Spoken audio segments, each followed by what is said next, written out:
Hello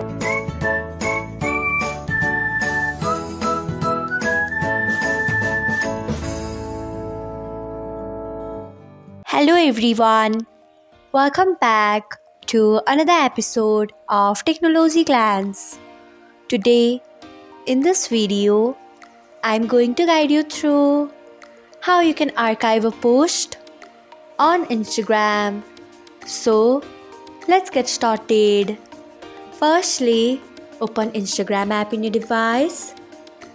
Then tap on profile icon. Next, find the post which you want to archive. Then tap on it.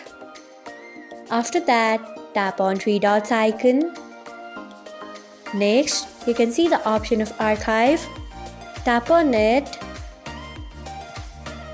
So, this is how you can archive a post on Instagram. Thanks for watching.